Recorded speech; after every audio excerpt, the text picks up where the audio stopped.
Inspiration from breaking free, it's taking over me. Breaking free, breaking free. Inspiration from breaking free, it's taking over me. Inspiration from breaking free, it's taking over me. Breaking free, breaking free.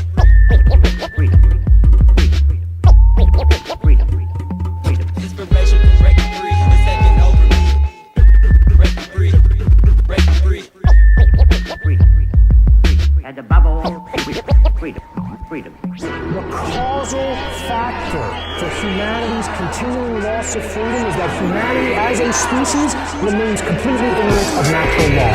The revolution won't be televised. The media will still be selling lies to get your eyes off the uprising and keep you ill-advised. They felonize the truth and prison those who leak it, demonize who speak it and confuse those who seek it. Get deceived with all the psyops they propagate to try to co-opt the way the movement's heading. Yeah, learn how they operate. They lock the gates on those who can see the exit and try to warn the rest. That's the name of the game and it's plain. It's all a test for the soul. On this quest we enroll. Every lesson we grow and have an effect on the whole. That's what they keep occulted. The knowledge you keep the sheep closing their pen as they creep and cloaking their nature, scheming, provoking, keeping open eye to your side in the ear to the streets. Beware of the beast out to mark you if you dare to sleep. So I wear my peace with every outfit. I've been made up my mind. If shit goes down, these motherfuckers will never take me alive. All rise. Visualize infinite individual eyes when they realize the way we make the spiritual rise. Rise up, rise up, rise up, rise up, rise up, rise up, rise up.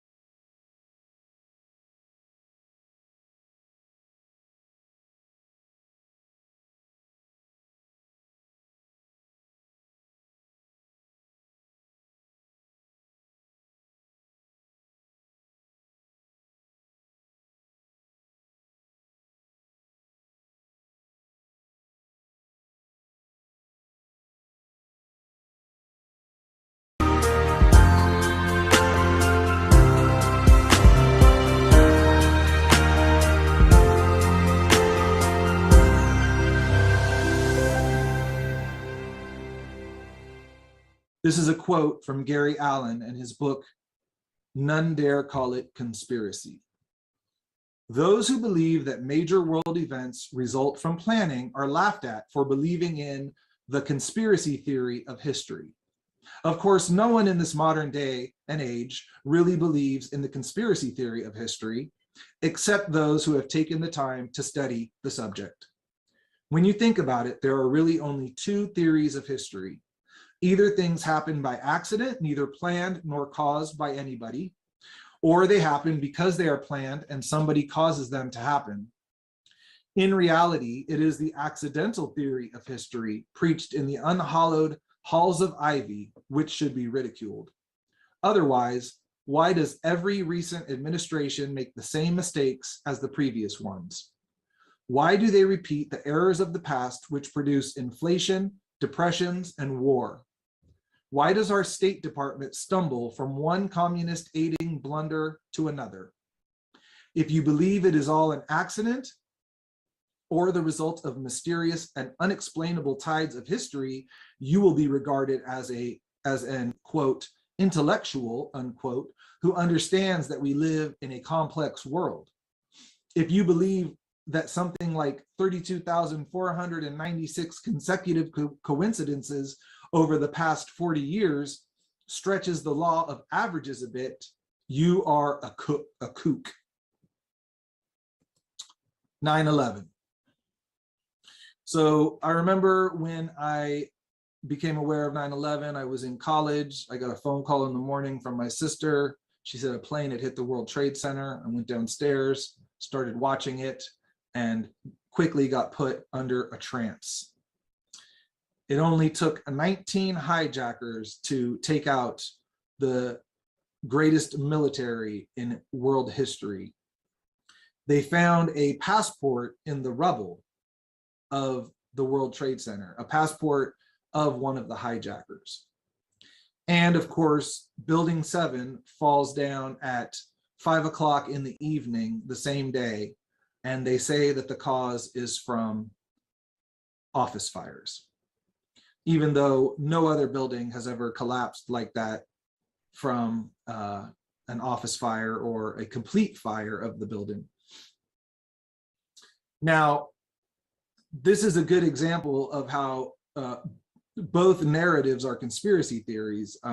We conspiracy theorists, consciousness theorists, we run with the story of Building 7 and all of the evidence that shows that, you know, obviously these buildings shouldn't have collapsed. Honestly, when I first heard what was going on, I didn't realize all of the evidence that was right in front of us. It probably wasn't about till 2 years later that I believe I think I saw the movie Loose Change. I could be wrong on the timeline, but I saw a movie that showed the towers collapsing, and suddenly I looked at it with new eyes and realized, wow, these buildings shouldn't have fallen like that. If anything, the top of the building should have tumbled off if there was that much damage from a plane. But again, these are both conspiracy theories. Whether you are a coincidence theorist that believes the official government narrative that it was 19 hijackers who were training in caves in Afghanistan and led by Osama bin Laden, then that is a conspiracy, right? That's not one man working together. That is a conspiracy. So they are believing in a conspiracy too. At this time, I also had the realization about the Bush administration, and this is kind of a funny realization, but the reality that their names were Bush, Dick, and Colin. And I know it sounds kind of crazy and people will think, oh, that's just a coincidence. But my mind definitely started working at that time as to, is this scripted? Did someone make this up? Or if this is a coincidence, then apparently God has a very good sense of humor because, well, not a very good sense of humor. I guess he has like a dirty mind, right? Shortly after that time, 2003, around that same time, I was given the book by a friend by David Icke called "And the Truth Shall Set You Free." And when I received this book, there was a lot of synchronistic things that happened. The cover of the book is a man floating over the earth. I had a experience of having a vision like that of myself above the earth, looking down on the earth, and it had happened shortly prior to that. And so when he gave me the book, it stood out to me like, whoa, that's just like the vision that I had. And of course I read the book, and it's an excellent book, an excellent historical record of more details of historical events than you ever get through the education system or through the media. Here's a quote from one of the greatest books I've read in my life, The Book of Five Rings, The Goten no Sho, allegedly written by Miyamoto Musashi in the 1600s. The true science of martial arts lies in practicing them in such a way that they will be useful at any time, and to teach them in such a way that they will be useful in all things. How martial arts are being taught nowadays. The word martial is derived from Mars, the Roman god of war, and one of the patron gods of Rome. He was responsible for everything military, from warriors to weapon to marching music. The word art can be defined as something that is created with imagination and skills and that express an idea or feeling. Martial art is the art of war, the art of perfecting each battle so that you are victorious each time. The Art of War is the title of a classic of literature from Sun Tzu, often cited by many famous warmongers like Hitler, Eisenhower, Churchill, Mussolini, and Stalin. Nowadays, the deep spiritual aspect of martial arts are not taught by the highest ranked senseis in most dojo throughout the world, and that includes Japan. It goes for all types of martial arts, not just kendo. Most practitioners of martial arts nowadays, from beginners to the highest ranks, do it as a sport, a way to stay in shape, a pastime, a way to make new friends in a social club. I have never heard of natural law and self-defense principle inside a dojo in 16 plus years of practicing kendo. So how can you live by a principle and teach it to others via martial art? We are compelled to take action. Now, holding on to ourselves means that we hold on to our individuality, right? Help and change occurs at the individual level. Now, as I've been describing, sometimes helpers can be naive, that we may perceive things through our own senses and our own sense of self. We think others think and feel like we do. But things are often not what they seem, and we should not be trusting appearances or judging others by our own self. We assume others share our values and perspectives of empathy and care. We deny or minimize the existence of evil or true malevolence, true wickedness, and instead see everyone as good at heart and able to be rehabilitated. People just need help. Alleviating social and racial inequalities is the solution, right? There's all these kind of red herrings. We dance around this possibility. And what I see as a major breakthrough in my life when I realized that there is evil. There are people in the world who have evil intentions, that are malevolent, that are not trying to help others, even when they're in positions that say they're supposed to be helping us.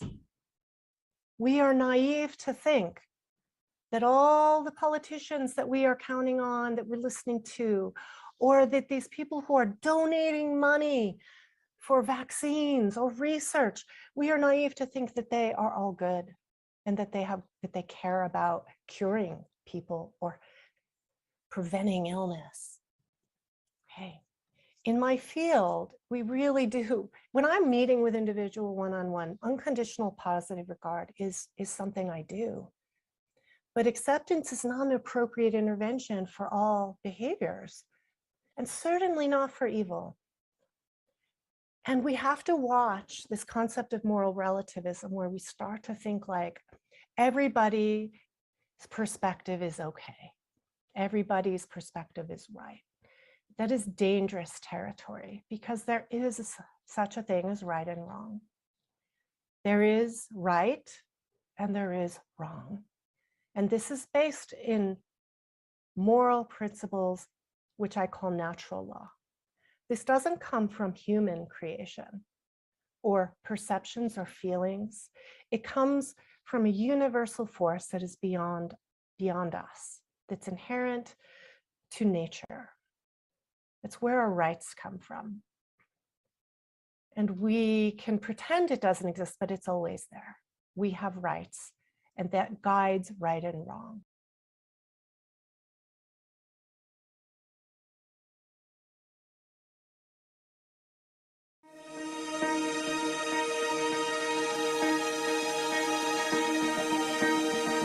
Freedom. The state of unrestricted free will expression. No masters and no slaves. There comes a time when knowledge is not enough, when action is required. Knowledge is potential, the potential to create freedom for all.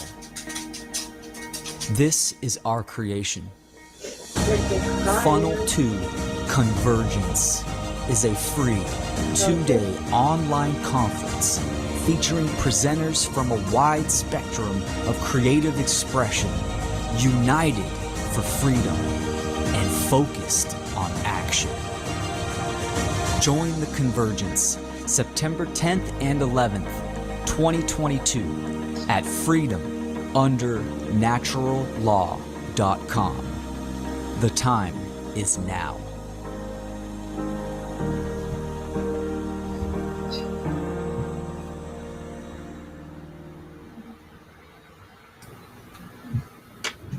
Welcome, ladies and gentlemen. Welcome to the Funl to Freedom Under Natural Law Conference. The trivium is the basics or the basis of learning. Children would first need to be taught about these basic learning fundamentals of the trivium in order or sequence. Most people, and including me, had this type of learning left out of their education when we were growing up. Hopefully today, you'll learn what the trivium is and understand it at a deep level. That when you're teaching a topic that is unfamiliar to someone, you'll have to start with the basics. This is what helps anyone, and especially children, learn knowledge or something new. Understanding the age groups and breakdown of the three methods of learning. Grades K through 6, grammar. The early years of school are spent absorbing facts, systematically laying the foundations for advanced study. The first years of schooling are called the grammar stage, not because you spend 4 years doing English, but because these are the years in which the building blocks for all the other learning are laid, just as grammar is the foundation for language. Grades 7 through 9, logic. In the middle grades, students learn to think through arguments. By 5th grade, a child's mind begins to think more analytically. Middle school students are less interested in finding out facts than in asking why. The second phase of the classical education is a time when the child begins to pay attention to cause and effect, to the relationships between different fields of knowledge. Grades 10 through 12, rhetoric. In the high school years, students learn to express themselves. A student is ready for the logic stage when the capacity for abstract thought begins to mature. The final phase of the classical education builds on the first two, which is grammar and logic. At this point, the high school student learns to write and speak with force and originality and build their communication skills. Another important benefit of the trivium education is that they teach Latin and other languages. But Latin in particular reveals a great deal about English and significantly enhances the student's power of expression in his native language. About 80% of English vocabulary is derived from Latin and Greek. Latin trains minds to encounter unfamiliar material with success, whether in science or any other discipline. It is simple, logical, and consistent. Therefore, Latin students more easily grasp the grammatical structure of English, and the foundation is laid for other language study. What is going on, everyone out there? I hope all is well. My name is Brandon Spencer, and I want to thank you for joining me. What are the proxies here? What are the effects that we have seen from these hands in action, these ignorant hands in action? We've seen scientism play out. Dogmatic religion based on who is funding or the authority. One thing that scientism lacks is morality and consciousness, because they'll say that, consciousness and morality don't exist. And then, of course, we've all seen the government, was nothing more than a euphemism for slavery. We've seen they have all their hands, all their tentacles in everything. We've seen the order followers, the slave patrol, the house Negroes that are willing to install the state's will upon everyone. And they don't give a fuck what you have to say. They will beat you and steal your money and enslave you, all to get their kid a new pair of shoes. We've seen the schooling, the slave indoctrination camps. Force feeding, cult mentality, indoctrination into the minds of the youth. You could put the media on here, constantly putting out propaganda. We've seen corporations, just literally blood sucking the planet, blood sucking the individuals that work for the corporation, a dead thing functioning as a living being. You can add your own list to these proxies. But at the end of the day, all of these organized institutions create one thing, and that's trauma. Because trauma is what keeps us internally divided. Trauma, from Greek, a wound, hurt, a heavy blow, defeat, a hurt. Proto-Indo-European prefix, tari or D-E-R-H, twisting, drilling, hard rubbing. And then it also has a second connotation, a crossover, pass through, and overcoming. Yes, because it is in healing our trauma. It is in overcoming that trauma, you can start to come back together. You can start to heal yourself. You can start to harmonize, unify. But staying disunited and fragmented internally is what is driving the external division we are seeing play out over the world. We cannot unite and connect with others if we have not united and connected with the truth and ourselves first. We have to come together internally. All of this fighting, all of this chaos that we are seeing manifest on the external plane is all a reflection of the internal chaos that is happening within ourselves, because our thoughts, our emotions, and our actions are out of sync. And our social engineers know this, and they keep playing us off, fighting, using methods of divide and conquer to continue this division. But yet we are the ones who are still falling for it. So what is a stooge? You've seen a couple of images of the Three Stooges. So what is a stooge? A stage assistant, an actor assisting a comedian, a dupe, one who allows themselves to be used for profit. What are the three biggest stooges of all time? Well, the three biggest stooges of all time are our thoughts, our emotions, and our actions. Because we're still falling victim to the same tactics of manipulation that man has always fell victim to. And sadly for us, the end game or the end of the show may be here very soon. So instead of calling this presentation the mystery of the mind, heart, and hands, then maybe I should have called this presentation the internal contradiction of the mind, heart, and hands. Because just like the Three Stooges, our minds, our hearts, and our hands are constantly fighting with each other. Constantly in chaos. They're constantly slapping. They're constantly hitting. They're constantly kicking each other in a tussle. Just like the Three Stooges were.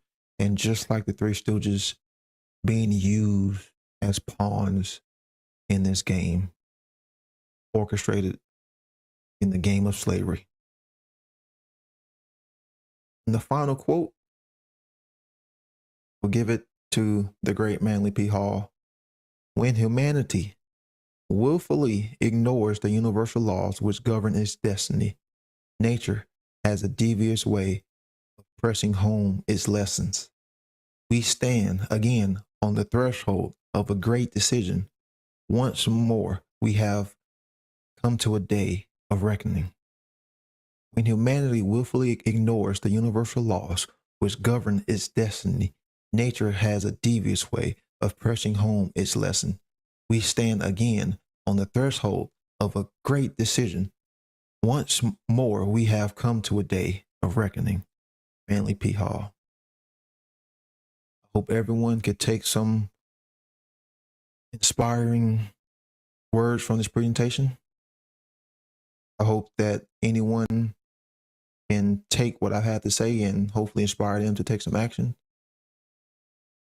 I want to thank everyone for tuning in, and I hope that we can really create some change and unity within the world.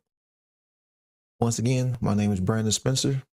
Please check out the OneGreatWorkNetwork.com if you want to dive deeper, not only into my material, but all the other great content creators that are on the website. Remember, it is about unity, freedom, and using our voice to be the beacons of light for the truth. Peace out, and I hope everyone enjoys the rest of their day. Of tantamount importance that you have a way that you can first, find information that's out there, and that you can assess it dispassionately. Because one of the things that I've noticed that many people struggle with, and of course, it's a struggle for me when I try to have a open discussion with people about like a scientific topic or a medical topic, for example, is that people get a emotional reaction. And that, of course, prevents you from being reasonable in many, many ways. And so it's important. Now, I don't want to say that emotional aspects aren't an important part of decision making or something to consider, but I think it's critical to separate those different aspects from the rational to the emotional. Like, for example, for me, rationally and factually, I was able to look at certain aspects of medicine like virology and come to the dispassionate scientific opinion that there was no evidence to support that this is a cause of disease. But then I was also faced with a consequential decision because I was a licensed physician at that time, and practicing medicine, I'm going to be confronted with patients who have an illness that all of my peer community would say is caused by a virus. So how do I reconcile that situation from an emotional perspective? Because I'm going to feel a degree of dissonance that if, let's say, I'm expected to order a flu test for someone or order a medicine for the flu or something like that, which is now something that I know is not the correct explanation of the illness and in fact could be harmful, but I'm in a situation where I'm expected to do that, and that creates a conflict for me, and then I would have an emotional response to that of some manner, and it would influence my decision. But I have to, of course, confront those issues as well. But when I looked at the science and tried to use logic and reason to get at the bottom of the issue, that was kind of almost the easy part. But it's a necessary part that we all need to do. And it's really not that difficult a skill to develop, because it really starts with one thing, which is skepticism. And if you've heard me talk about this before, I always mention the article from Professor Ioannidis at Stanford, who reported that more than 50% of all published scientific research papers, the findings are actually false. The conclusions are false. So that means that either they didn't do an experiment that could make that determination, or they misinterpreted the results, or they lied or faked data, right? And all of these things have happened in individual situations, and they've been uncovered. But if more than half of all the papers that you read are going to have false findings, then you have to have a high degree of skepticism when you look at a scientific paper. And in order to do that, you can't just read the title or even just the abstract and say that, okay, that's the truth. Now that's been scientifically proven. You have to go and read the details, the experiment. So now you might be saying that, okay, you have no intention of looking at scientific articles. Maybe that's too much for you. You feel illiterate in that respect, and instead you might rely on folks like me and Tom Cowan and Mike Stone and Mike Donio to look at some of these issues for you. Now, that can be okay as long as you use the same level of judgment when we explain things that you would if you were reading the source material yourself. And occasionally you should try to fact check us and go to the source material that we reference and see, are we reporting it accurately? And that is a good test of, how can you trust someone else's opinion? And you should look at opposing opinions too, and compare and contrast for yourself to see which information you find to be more credible.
Who owns your body?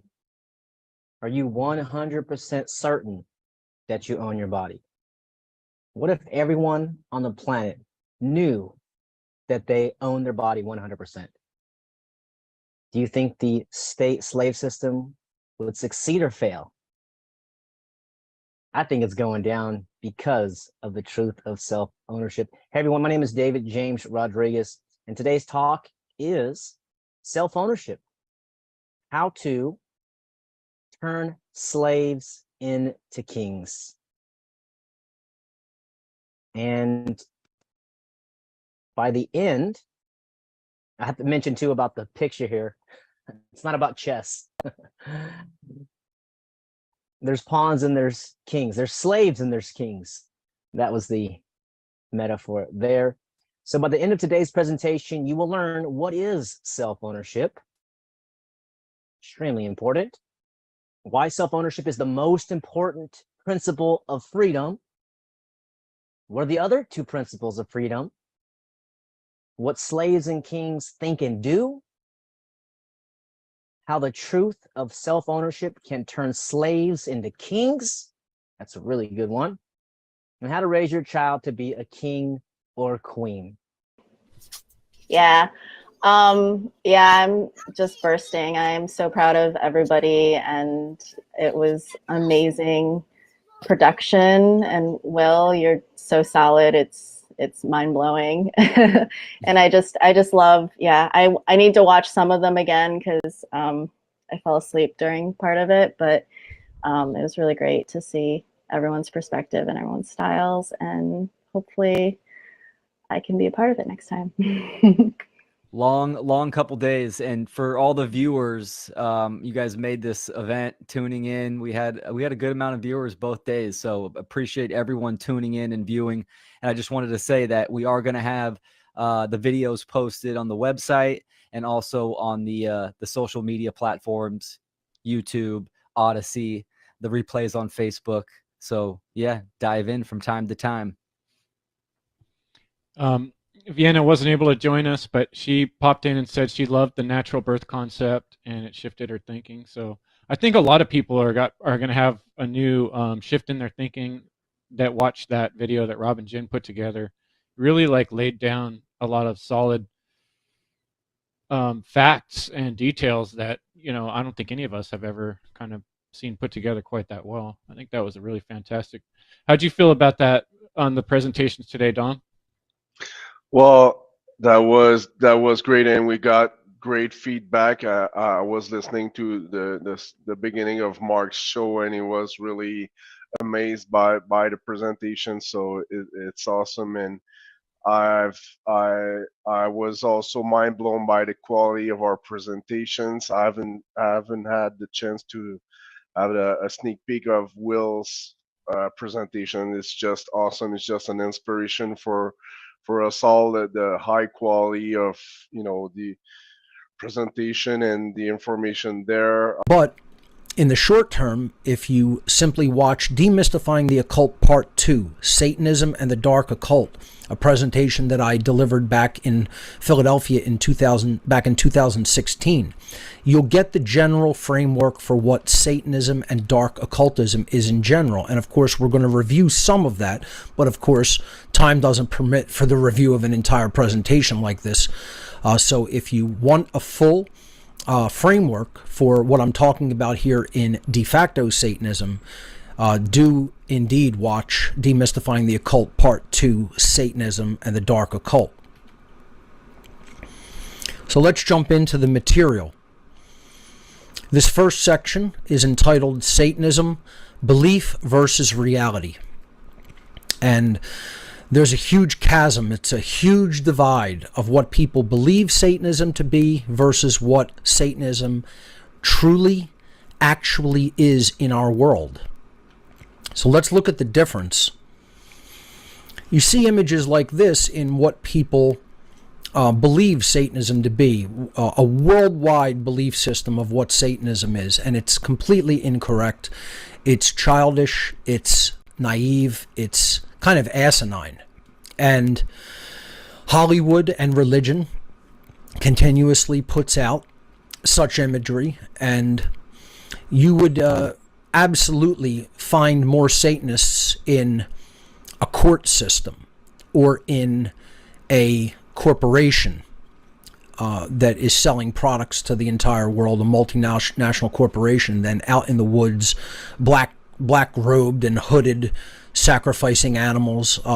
These are again, religious and Hollywood inspired notions of Satanism, and they're there to prevent the proper reception and understanding of what Satanism is as a worldwide religion and ideology that is actively at work in our world to control us. So we have to grow up and go beyond these immature, childlike notions of Satanism as being the worship of the devil and the sacrifice of animals and people out in the woods. Not to say that certain factions of Satanism may not practice such things, but this is not what Satanism is as a mindset and an ideology, which is infinitely more important to understand how that is at work in our world than these religiously inspired and Hollywood inspired notions of Satanism. It is the average person's false belief that the religion of Satanism is about the belief in and worship of an evil deity known as Satan, in the Christian religious tradition, of course. Religion and Hollywood together have created this ridiculous and childish version of a religion that is far more complex and far more sinister in its true beliefs and tenets. The false variation of Satanism serves to hide the real thing and to keep its true intents undiscovered by almost everyone. That is the overarching purpose of the false notion, the false belief in what Satanism is. And we have to dispel this. And this is what I've been trying to do as a former Satanist for the last 15 years of my life. It's one of the most challenging and difficult things that I've ever had to do, is to try to explain to people what Satanism really is versus what they've been told that it is by their religious institutions and by Hollywood. So here's what Satanism actually is, and I don't say this from book knowledge or being told about it secondhand. I know that this is what it is from firsthand experience inside the religion as a former priest of the Church of Satan. Satanism is an ancient occult religion comprised of diverse, interconnected networks of worldwide adherents. That means it is a worldwide belief system.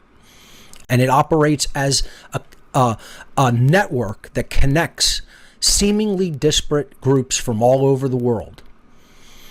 At its ideological core, and this is what is of utmost importance, this religion, Satanism, postulates that knowledge of the human psyche, our inner workings as human beings, in our mindset, in our mentation, in our psychology, and knowledge of the laws of the universe, or in other words, the way things really work in the physical world, true science. That knowledge combined of the human psyche and the laws of nature should be occulted or hidden and held only by a small group, a few human beings, so that they themselves may retain power, may gain and retain power over the ignorant human masses. It is much more accurate to perceive the belief of Satanism, to perceive Satanists and dark occultists in general as ancient psychologists who hold and wield hidden information in ways which will exploit those who remain ignorant of it. That is what the occult is. It's hidden knowledge about how the human mind works and operates, human desires, aspirations, how we think, how we operate, and how the human psyche can be manipulated through symbolism, through imagery, through word choice, through fear, etc. And to hold that information and wield it as a weapon over those who don't have that information, who are psychologically immature, who have no understanding of how the average human mind works, and those aspects of human psychology and how they can be manipulated. And therefore, the master in that regard, with all of that knowledge, can wield a power differential over those who are not in the know. That is ultimately what this religion is. At the highest levels, of course. As we're going to see, de facto Satanism is low-level Satanism. It's the version of Satanism that is given to the masses of people to keep them under control. So through the power differential that this ruling class gain by the way of manipulating those who remain in ignorance of all of the knowledge that they occult or hide, the small minority who are in the know wish to permanently rule the masses of humanity and effectively become God on earth. That is their ultimate long-term goal of what Satanism is. It is to invert everything. It is to pervert everything, invert everything in the natural domain, turn everything on its head, and ultimately become gods of a prison society. They want worldwide slavery. They want to rule everybody as their master. They want to be gods on earth. It is important to understand that contrary to popular belief, the overwhelmingly vast majority of Satanists do not worship an externalized deity known as Satan in the Christian tradition, but instead see Satanism as an ideological way of being in the world. And they view the ego-driven self as the god of their religion. The self is the god of Satanism, not some Christian horned and hooved deity, as is depicted in Hollywood and ridiculous versions of what Satanism is by religious traditions. The ego, completely run out of control and run amok and wanting to be God, is what should be properly understood as the God of the satanic religion. And then the next question that people will very naturally and rightly have is, well, why do they call it Satanism? Why don't they call it egotism? And again, they want to take trappings of religious tradition to confuse people and get them thinking of it in terms of, oh, this is some quaint religious belief based on the Christian version of an evil deity, when in fact, Satanism is infinitely more than that, and far more sinister than just worshiping some so-called evil deity, externalized deity. It is the ego run out of control, wanting to be God and willing to do anything to make that eventuality, to make that goal happen in the very real world. So why call it Satanism? So there's two overarching reasons that they take that symbolism, imagery, and that wording. The symbolism and trappings of the Christian devil or Satan are often used in modern Satanism for two reasons. The first is to try to make outsiders see this religion, Satanism, as just another quaint religious belief that is based upon traditional Christian belief systems. And therefore people will dismiss it as something that doesn't have that much active power in the world. The second reason they associate it with the Christian tradition of the evil deity Satan is they want to associate themselves with what they refer to as the adversarial dynamic in nature, or as it is called in the occult world, the force of involution. So involution is the force which opposes true evolution in consciousness, that keeps consciousness held back, keeps it at bay, keeps it folded up and not unfurling and expanding. Involution is the opposite of true evolution in the mind. This comes from the ancient Hebrew word shaitan. The word Satan itself comes from the Hebrew word shaitan, meaning adversary or opposer. And what was it the adversary of? It was the adversary of true evolution and consciousness. It opposed that. It is trying to keep that held back, tied back, enslaved. Satanism, as an ideology, as an ideological way of being in the world, is ultimately about being opposed to the true order of natural law, the universal laws of morality which govern the behavioral consequences of beings who are gifted with the capacity for holistic intelligence and free will. Satanists ultimately stand against that true order, that true moral dynamic of natural law that is inherent to creation. Again, they want to be God. They want to destroy the natural order. They want to institute their own order, alleged order, which is actually chaos, an inversion of true order, of course.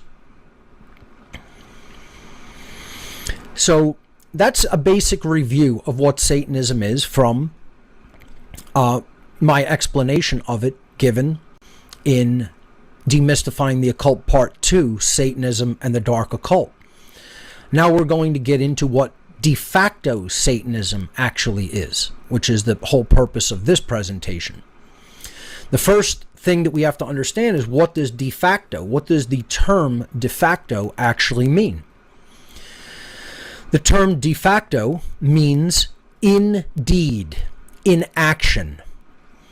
It is derived from the Latin preposition de, meaning of, from, about, concerning, or regarding. And then the second part of the etymological breakdown of de facto comes from the Latin noun factum. Facto comes from the Latin noun factum, meaning deed, act, or achievement. De facto is often used to describe someone who represents or embodies something in action, in their deeds, without that person necessarily formally claiming to be that thing in words. So again, de facto means that someone embodies a way of being in the world in their behavior, through their actions, but they don't necessarily claim to be that thing in words. So if someone acts in a, quote, Christ-like way, they could be called Christian in their deeds. They might be considered a de facto Christian. Even if you ask them, do you subscribe to formal Christianity or organized Christianity, they may say, no, I do not. I'm not a member of that religion. I don't consider myself a member of that religion. But if they truly acted in a way that was described as Christ-like, because it was similar to the way Christ taught people to behave in the New Testament teachings, in the New Testament scriptures, that person could be called a de facto Christian. So you could be called a de facto anything after the word de facto if you behave as that being or thing is described to be in words, because your deeds are truly expressing what that thing is. So in this image it says, yes, just as you can identify a tree by its fruits, you can identify people by their actions. It's not about what they say. It's not about what they say they are. It's not about what they claim to identify as. It is about what their actions show you in the very real world that they are and who they are. Again, as is said in New Testament scripture, by their fruits ye shall know them. It's about what you do in the world that is ultimately going to tell other people who and what you are, not what you say you are in words. So this is a very important thing to keep in mind and to distinguish what people say they are versus the real thing. Their actions are going to define who they truly are. So the question comes up, can a person be a Satanist and not even know it? Can you be a Satanist and not realize that you are a Satanist? And the answer is absolutely. It is absolutely true that a person can be a Satanist and not know it. They would not have to claim to be a Satanist to actually subscribe to the worldview, to the tenets, to the belief systems, and to the behaviors of what a Satanism is in the very real world. So again, this picture describes it. Someone could deny all they want to themselves, who they are inside. Depicted as the person on the left not wanting to confront themselves, not wanting to look at themselves, being in a state of shame over who they really are deep inside. And the image on the right depicts someone who is wearing a mask. They could change every day to a different mask, to a different face. They could call themselves a million different things, but it's their deeds, it's their actions that ultimately define who they are. That's so hard to see that we want to be free. Yeah, we want to be free. Like with somebody, like everybody. Yeah, we want to be free. Oh, we want to be free. It's so hard to see. Yeah, we want to be free. Like with somebody, like everybody. Yeah, we want to be free. Oh, we want to be free. If you look at the word naturalize, it means to make natural. But again, natural authority and allowing nature, it's just a process of really letting go and embracing. I mean, if you think about it, you're breathing and your lungs are pumping and your heart is pumping and you're not even really thinking about it. It just happens. Though there are some medical conditions nowadays that says, no, people are stopping breathing. They're having problems with this or that, even though that's never been like that before. We have to question, why is that the case, right? But these naturalizing effects would say, wait, if we're supposed to breathe, then we need to support our ability to breathe. Maybe we need to get a breathing machine. This is something that man creates. Now, the problem with the breathing machine, although it helps us and provides us with naturalizing effects because it helps us breathe, which we are to breathe naturally, we don't want to have dependency onto it. Because if we had dependency onto that man-made thing, now we're not really respecting nature as much because nature says we should be able to breathe without the machine. Not emphasized enough the importance of knowing we're here and feeling strong in our purpose. Why, if someone were to ask you right now, what are you here for? What are you all about? And you have no answer, then that means you have work to do. And if you're foggy on it, I think a big part of the recognition is what I was talking about here, that it's not for somebody else to tell you. It's something for you to discover, maybe within yourself, maybe within nature, maybe within an activity, maybe through your relationships with other people. Sometimes I gather wisdom through talking to a few people that I know and respect and sort of looking at what they all say and all their different perspectives and sort of combining it with my own flavor and coming up with the answer I need for a decision or the motivation I need to get past my next obstacle. But there's always going to be the top of this mountain for me. There was no question on any part of the trail whether I was going to get to the top or not. I was going to get to the top, absolutely. Short of both my legs being broken or something so extreme that prevented me physically from doing it, I was going to get here, and I did. I knew I could do it. So it's up for each of us to know our capabilities and what goals we set and what mountaintop we're typing to reach. Freedom. Freedom is not a gift bestowed upon us by external authorities. It is not something to be granted or taken away. True freedom is an inherent birthright, an intrinsic aspect of our every being. It is our natural state of being. To manifest holistic freedom, we must learn and live in harmony with natural law. We are now called to embark upon the sacred alchemical journey as torchbearers of enlightenment. It is our personal responsibility to keep the flame of liberty alive. It is a path of profound self-discovery, inner transformation, and conscious evolution. Let us nurture the inner flame, fueling it with self-awareness, introspection, shadow work, and the commitment to natural law evolution. Through the alchemy of self-mastery and the integration of the mind, body, and spirit, we unlock the gates of holistic freedom. As we awaken to our true potential, we radiate an irresistible light, inspiring others to embark on their own transformative quest. Let us walk the path of wisdom and illumination, forging a reality where the inner flame burns brightly and holistic freedom becomes a living reality for all. For within the depths of our being lies the key to our liberation, the sacred fire that yearns to set us free. We must be the living definition of freedom every single day. And with that being said, this is the last quote I have for today. Let us live so that when we come to die, even the undertaker will be sorry. Mark Twain. And I use the symbolic third degree of Freemasonry, the tracing board of the third degree of Freemasonry, to symbolize this process of completion and renewal and rebirth. The commencement and recommencement has begun. With that being said, I thank all of you for joining us at this wonderful conference.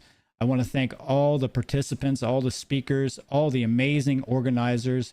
They have put in a lot of hard work to get this going, and they deserve a lot of credit for what they've done. And it's just very amazing to be a part of this event.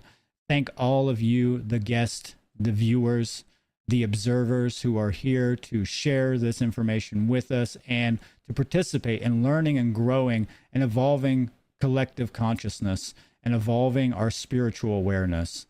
And with that all being said now, rebirth the phoenix. Bring the flame on. Never give up, never surrender. Freedom is worth fighting for. It is worth doing everything for, especially for posterity and progeny. Thank you very much, ladies and gentlemen, and I'll see you next time.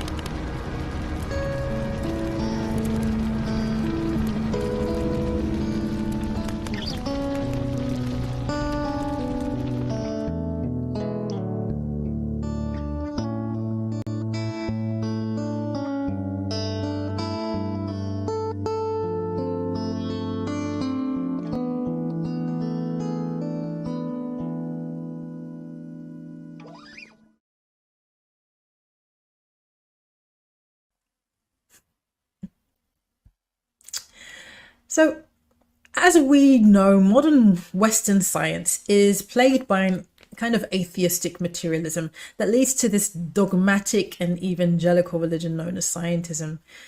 You have to remind scientists often that science doesn't actually prove ideas, it builds evidence to support hypotheses rather than having claims of absolute truth. So, for us that are aligned with the natural principles, we have to remember also, though, that our assessment of virtue of the product is not just about natural versus synthetic, though. We have to evaluate each chemical on its own merits. We have to consider our biology holistically, think about biochemical pathways, not just the chemistry of the molecule, understand the body as a system, and remember that natural names, even though we recognize them, that's great, but that does not mean that chemical sounding names are automatically bad. And also, not all chemical sounding ingredients are synthetic or unsafe. And as Aristotle said, if one way be better than another, that you may be sure is nature's way. So the current human condition is slavery, and all forms of government are based in coercion and violence, and that is slavery. We need to understand that government is a euphemism for slavery, and these are just forms of coercive control, and control stems out of fear, and any action based in fear results in chaos. So the current condition, this slavery, this government, is the chaos. We need to learn to understand that morality is objective, not subjective to our whims, that it's something that is objective and can be discovered in nature by understanding natural law and attaining to the consciousness of how to properly think and apply these truth discovery methods, so we don't end up in this religious thinking. So the true adversary is ignorance, not the politicians and the bankers. They're just doing what they do because grifters going to grift. But the true adversary is ignorance. And it's ignorance of cause and effect, natural law. So we need to understand that modern form of slavery is covert. They gave you the overt slavery first because they knew that chain would be easily broken. The human will not be chained. But they did that to usher in the covert slavery, which is far more dangerous and far more insidious, far more nefarious that we have now, because people can't see it and they're willing to accept it. So we need to learn to recognize this deception and understand how dangerous it is, and understand that covert slavery is more insidious than overt slavery. And taxation is really theft. It's a very immoral condition. It's a very claim on the ownership of the product of another's labor. And there is no percentage small enough to say that that's moral ever. You don't have the right to claim the product of somebody else's labor, because that's a claim over their body. And this creates the condition of coercion and duress, which puts people in fear. And all their actions are based in the fear of man's punishment, man's judgment. And that's going to produce more chaos. Now, we already talked about technology's role in the solution. It's very important. Sign up for Mark Passio's How to Become the True Media. Going to keep moving forward here. Well, let me say one more thing. These order followers, the military and the police, they're the ones that have brought every tyranny in the history of the human species into place and kept it in place. The fall of every great nation in history is the result of socialism and bureaucracy. But as I said, socialism means any form of coercive government, that man cannot be the lawmaker. The best that we're going to do is discover and understand these laws in nature, and then harmonize our actions with them.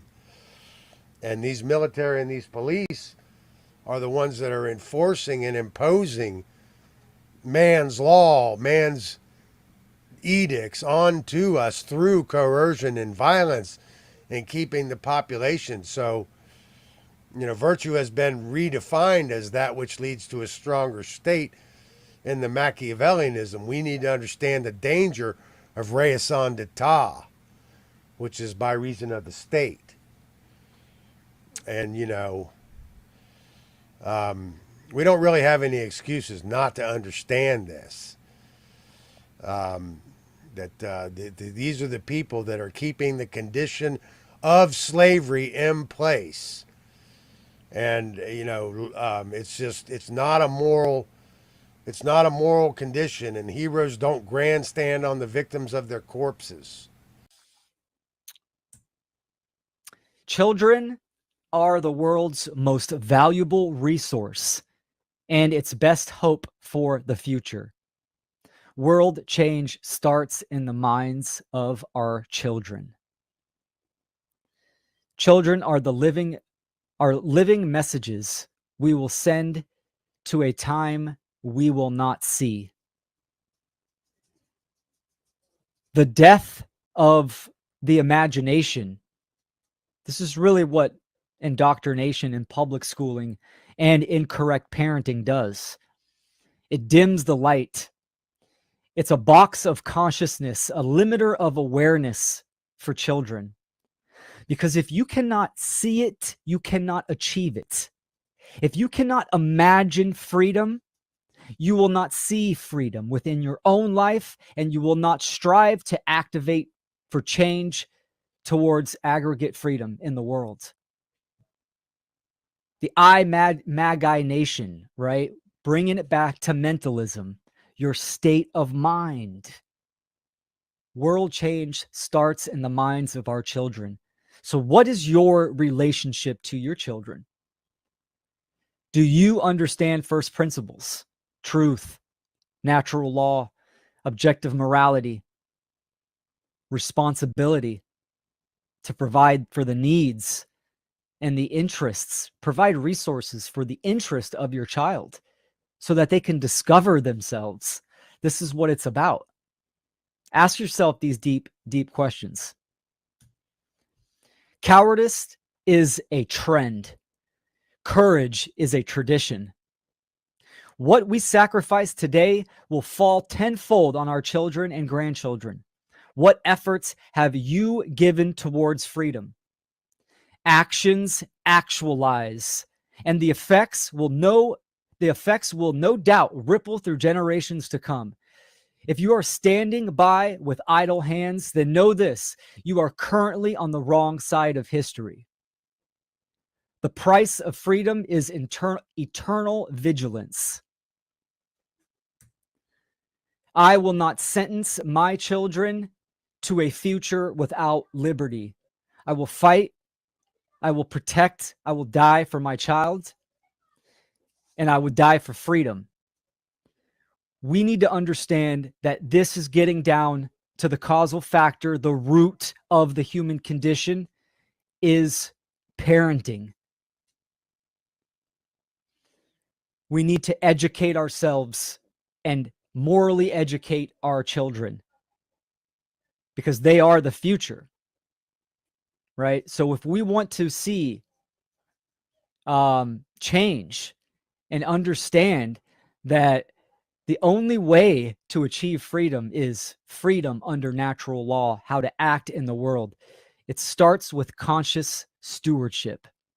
So I employ all of you, all parents out there, to think about your relationship with the truth first. It's time to rise. It's time to rise. Time to rise.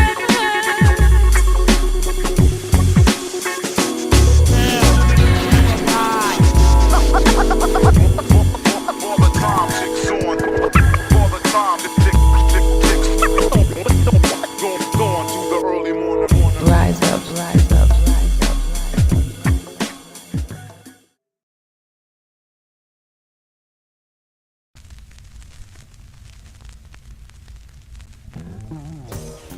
Bonjour à tous.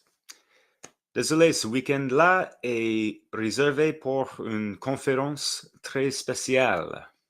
Et on va parler de la loi naturelle quand même. Vous connaissez bien ça, hein? La loi cosmique, universelle, la loi naturelle. Et quand on vit dans cet esprit, la vie est belle. Donc, oui, je suis ravi de participer et l'aider de l'organisation de cette conférence-là, qui est gérée par mes chers amis en Californie. Mais oui. Donc, préparez-vous et essayez de donner assez de temps que vous pouvez pour regarder les profs, les présentateurs et les musiciens. Tout va aller bien.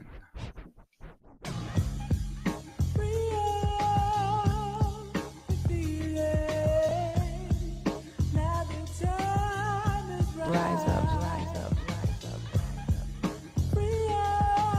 The force that governs it all. Natural law. Consciousness rising. Do you want to know how the world works? Do you want to understand more about reality and how things actually are, and gain a deeper understanding of what you need to do with your life in order to align yourself with reality? Well, you can. On the 22nd and 23rd of February, there's a free online conference all about natural law, which is basically understanding reality as it actually is, seeing through all of the delusion and getting to the root of the matter, and then aligning yourself with that so that you embody what you're actually supposed to be in this world and why you really came here. So I encourage you to check it out. Funl, Freedom Under Natural Law. Look it up, or there's a link somewhere. Free, great information for you. Cheers. There guys, your Open Natural Law will not be going live this Sunday because most of us, if not all of us, are going to be tuning into the Funl conference. If we go over the mantra that Nemo expresses every week on the Europa Natural Law show, which is dedicated to healing the madness, sadness, and badness plaguing our beautiful, bountiful world, what the Funl conference and all the content creators that have come together are going to be speaking about really does complement, and I feel holds the keys to sustaining all that healing. So it's going out live on Saturday the 22nd and Sunday the 23rd of February, and it's going out at 9 a.m. Pacific time, Eastern time 12 p.m. and Greenwich time 5 p.m. So those of you that can't watch it live, you can actually go to their website, which is freedomundernaturallaw.com, and there's links to Facebook, Twitter, Odyssey, and what's the other one? Twitch. So I'm sure on all those channels you can catch up later and watch it in your own time. So there will be a link below, so if you want to watch it live with everyone around the world, just click the link. If not, yeah, catch up later, and we'll see you next Sunday. Take care all. Bye. All the elders and the youth, it's time to expose the lies and uplift the truth. Come on, know the state of the world. Understand, man, universal law.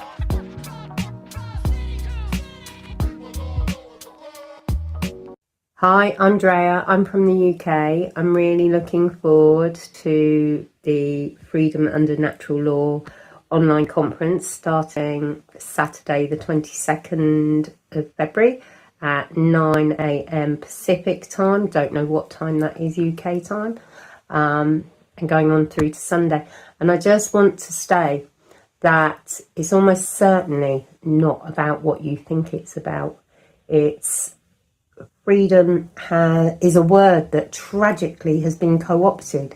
Truth-seeking is a word tragically co-opted by the state to cause more division. And please come and check out what natural law actually is. It transcends all political viewpoints. It transcends all religions. And it is the path for all of our liberation and an opportunity for us to live in true freedom. Freedom Under Natural Law 4 is coming at us this weekend, 22nd, 23rd. It's going to be an explosive weekend full of incredible presentations by top-notch presenters in the natural law community. It's for everyone to join for free, and we're all expecting you there. Everyone from Europa Natural Law is going to be tuning in, and who knows, there might even be a few surprises. So join us, Freedom Under Natural Law on YouTube.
First off, I want to stop and thank all the organizers of the conference for inviting me to speak. I'm really excited to be able to give this presentation, as it's one that is kind of out of my usual, but not too too far off of my normal interest. So, and then this had been happening for a long time.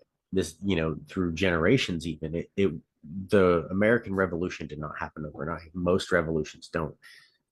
When you study history, you realize that most people really just kind of want to be left alone in their own lives. They don't really feel like dropping everything that's going on, and bringing about something as brutal as warfare. So they tend to put up with abuses until those abuses become so obvious that they just can't be ignored anymore. And that it was no different in the times of the founding fathers. So this was not an overnight revolution. This took a long time. It took a lot of people speaking and sharing information and trying to put that out there to get the people to a point that they were willing to come together and say, no, we're not going to tolerate this anymore.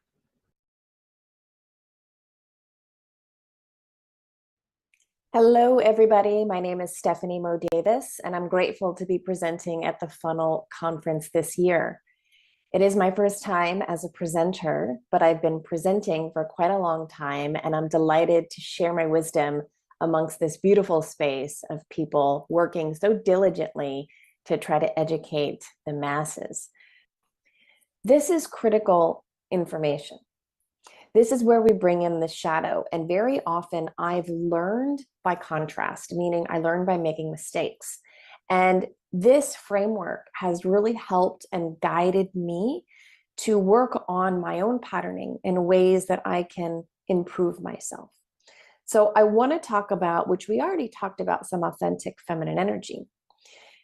But what I want to talk about is, what does it look like in behaviors and relating when we're operating from the wounded feminine? Now I'm going to build upon this, so hang out with me here for a second, because this is really going to blow your mind, I think. So, wounded feminine energy, shame, codependent relationships and dependency, people, drugs, addictions, over-explaining yourself, taking, expecting, guilt, scarcity consciousness, doubting, shrinking, blaming, uncertainty, martyring yourself, and this over submissive state.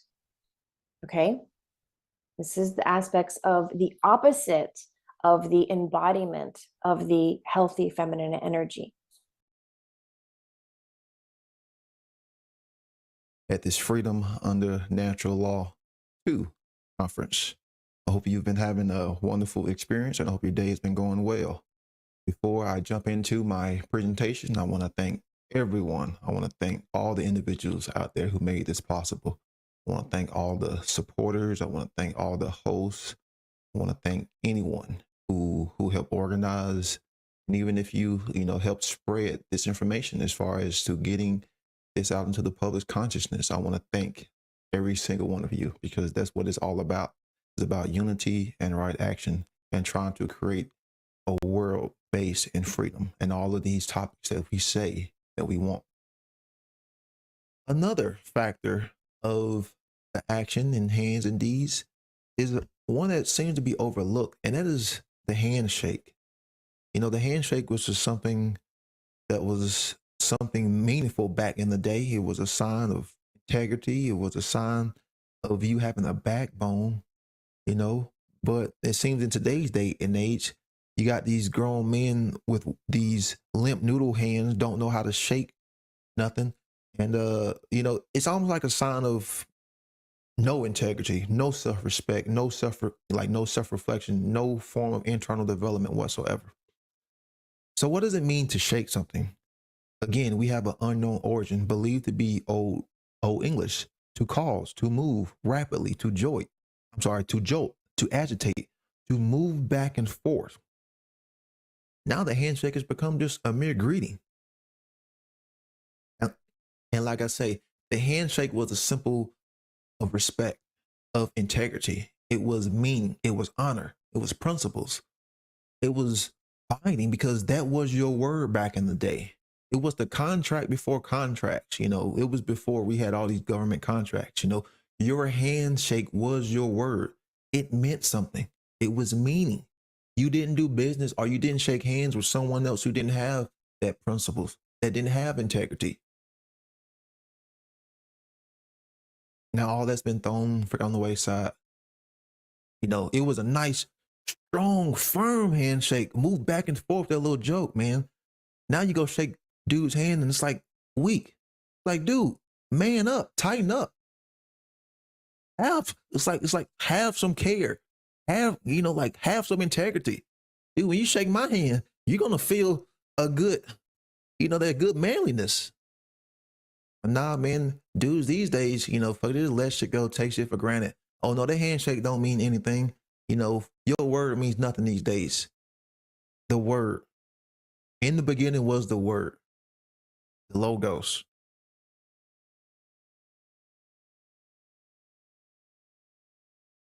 Welcome, friends, to Freedom Under Natural Law Conference. This is the second Freedom Under Natural Law Conference, and I have the honor and pleasure today to introduce to you a gentleman who I look up to, who's been a hero. I discovered the work of Andrew Kaufman about 2 years ago during the time of the COVID pandemic and the biggest hoax in history. And Andrew stepped forward as a brave individual to help try to make some sense out of it all for us. And since then, I've learned a lot about health, and I've gotten to know Andrew's work a lot closer, and I really love it. And I'm really happy that he decided to join me today to have a little discussion and to be a guest speaker for the Freedom Under Natural Law Conference. Thank you, Andrew, for joining us today. Much appreciated. Well, Chris, it's a real pleasure. It's been great getting to know you. So I'm happy to be here and support this excellent idea you have. Thank you. Awesome. So let's just start it right off. What I thought it would be really great to talk to you about was sort of the three themes, the three words we came up for the theme of the Freedom Under Natural Law Conference #2, which is called convergence. We're hoping to bring people together. And so what does that take? It takes unity, it takes focus, and action. And these three themes I see so much in your work and in my dealings with you and your awesome team of people working with you, and people really working together and making a difference in the world. So thanks much. Listen, I have to say that, I really have so much gratitude, and I feel honored on a day-to-day basis that people would take the time to listen to the things that I have to say. And, I hope that they realize the benefit of looking at the world through these types of lenses, which are much more truthful and natural. And, it just brings much, much joy when I see people coming together and excited about, discovering things for themselves.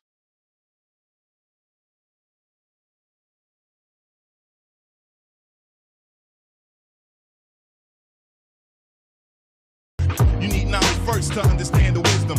You need knowledge first to understand the wisdom. You need knowledge first to understand the wisdom.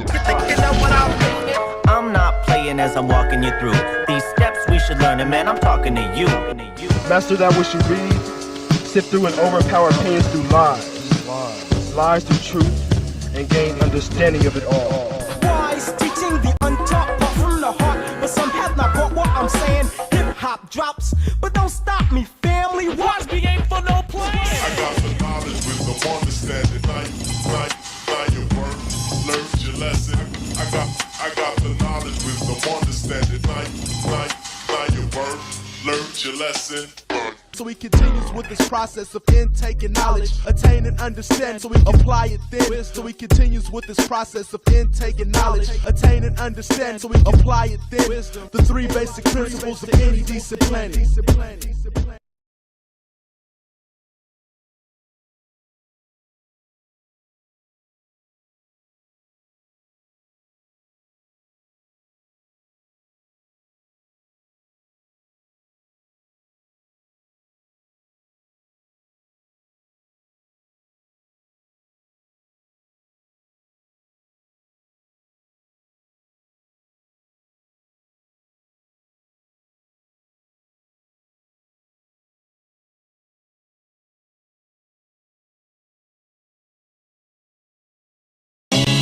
If you are intelligent, then you know that freedom is inherent, cause it's evident. It doesn't come from government, it don't come from the president, it comes from the creator of all universal elements. Some people say it's God-given, others say it's heaven sent. No matter what you call it, natural law sets the precedent.